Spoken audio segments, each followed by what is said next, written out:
Hello students, this is Nitya Priya. Today we see the second concept in our unit 4 in operating system. In first concept we saw totally what device management is. Okay. Now we are going to see the types of devices or the categories of devices. Okay. So devices are of two categories. The first one is input output devices known as IO, and the second type of category is storage devices. Okay. So firstly IO devices. IO devices are input and output devices.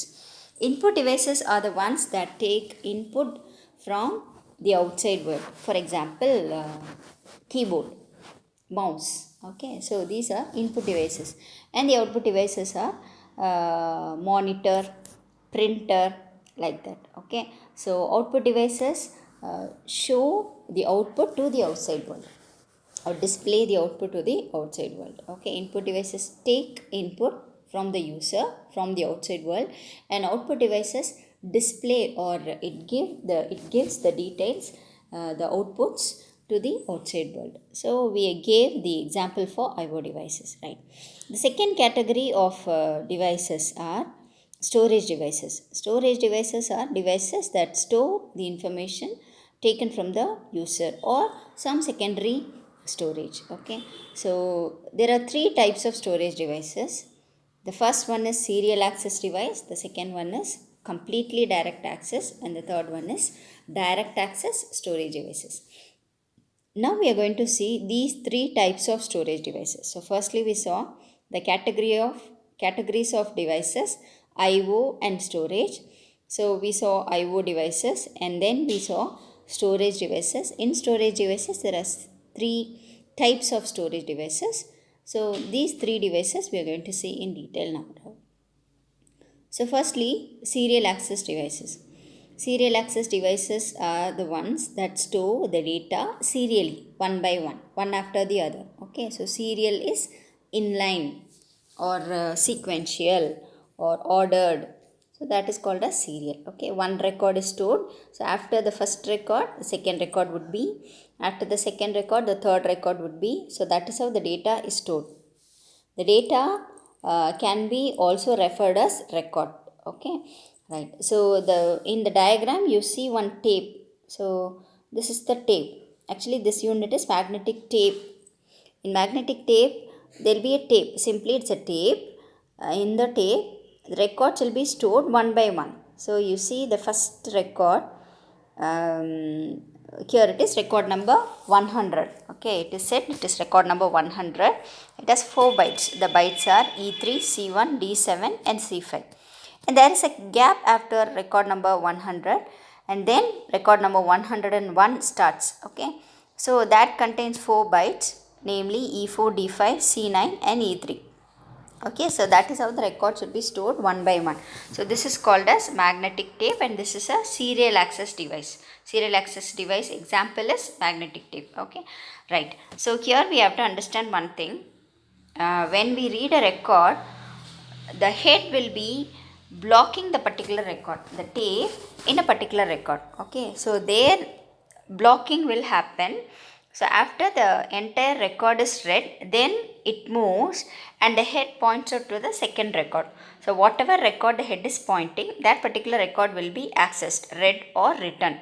Okay, so this type of operation is known as blocking. And one more thing is IRG. IRG is inter-record gap. Inter-record gap is the gap between two records. See, there is a gap between record 1 and record 2. It will be it is shown in squares, right? Small squares are there. So this is the gap between record number 100 and record number 101. So this gap is known as IRG or inter-record gap. Right. So this is all about serial access devices, magnetic tape, right? So advantages of blocking. Now we are going to see the advantages and disadvantages of serial access devices. So advantages: when a record is blocked, only that record can be read. No other record will be accessed because the tape stands still. Okay, it is blocked, right? So that is the advantage. no other operation is needed. Fewer IO operations are needed since each IO reads or writes multiple logical records at a time. Okay, multiple logical records means when a record is blocked, the entire record will be uh, read or written. Okay, so that is it. So because of this, the wasted time is less, right? So how we reduce the wasting time? See, the uh, when a record is blocked, when there are 4 bytes or 8 bytes in a record, all the 8 bytes will be read in a single block. So the time is very less to read the entire record. That's it. And one more thing is, when the tape is moving, the length of a particular record is greater than the IRG, inter-record gap. Okay, so record length is greater than IRG. In other words, inter-record gap is less than the record length. So that is the advantage of serial access device. Okay, so because of this also, because IRG is less than the record length, the execution time is less. Okay, then to have the serial access device magnetic tape, we need very less memory space because the tape will be very small in size.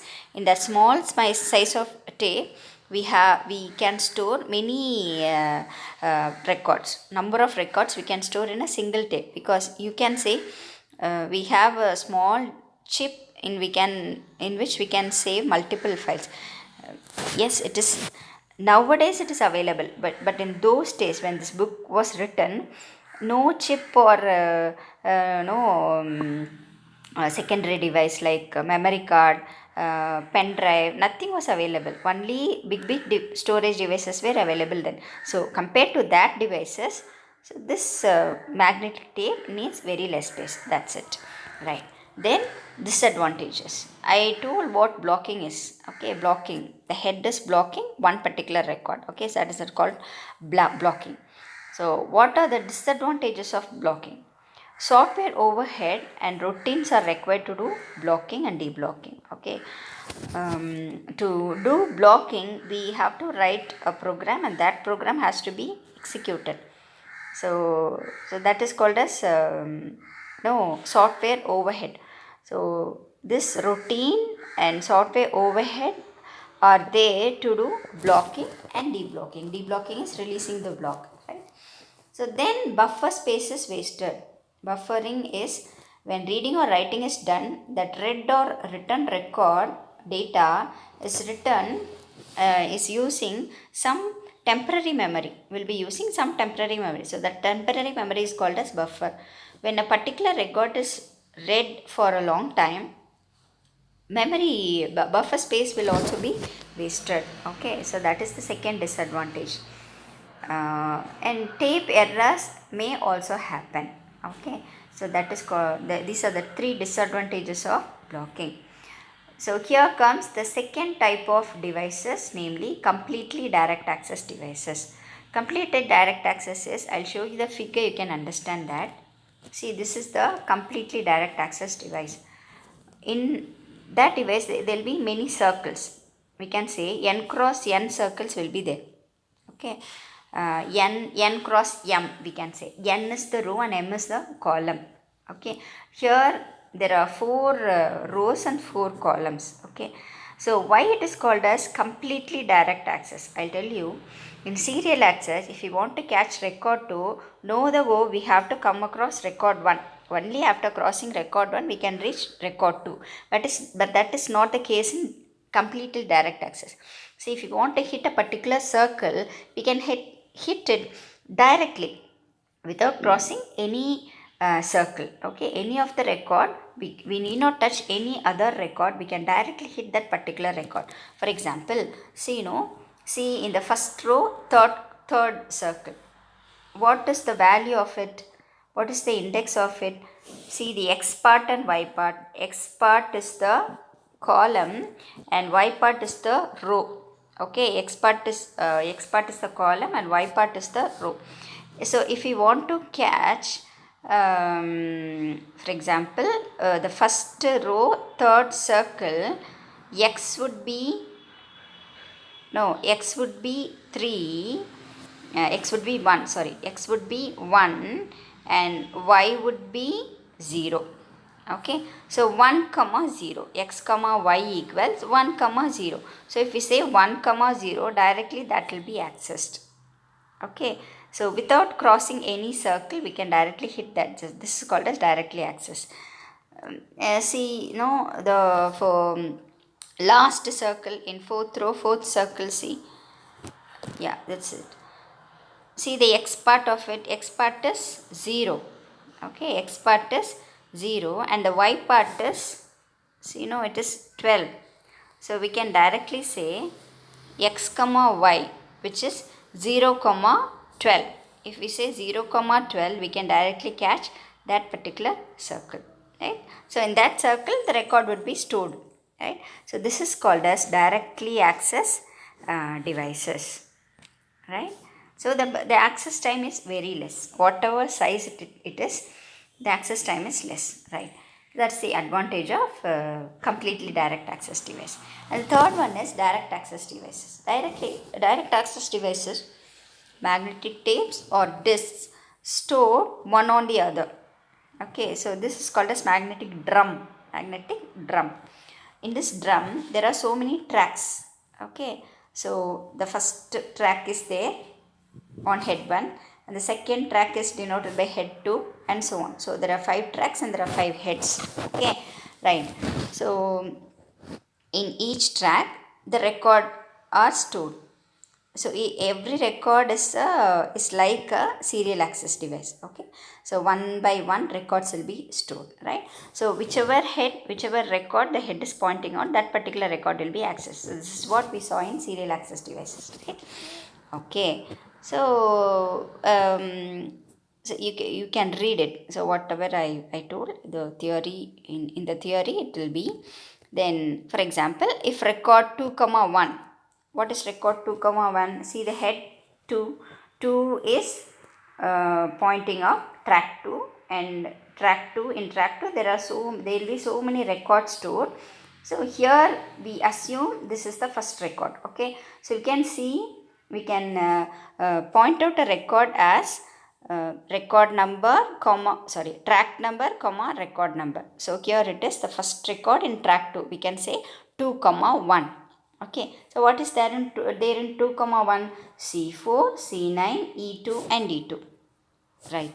So see track 5, there is a record in track 5, right? Assume this record is record 1. Okay, so how we can locate it? 5 comma 1, track number comma record number. Okay, so what is 5 comma 1? It is D1, D6, C6, sorry, C8 and D5. Okay, D1, D6, C8, D5. So this is how we locate records. Okay, so that is about direct access devices. Okay, so whichever record we want to access, we just move that particular track, we catch that particular record on the track through head.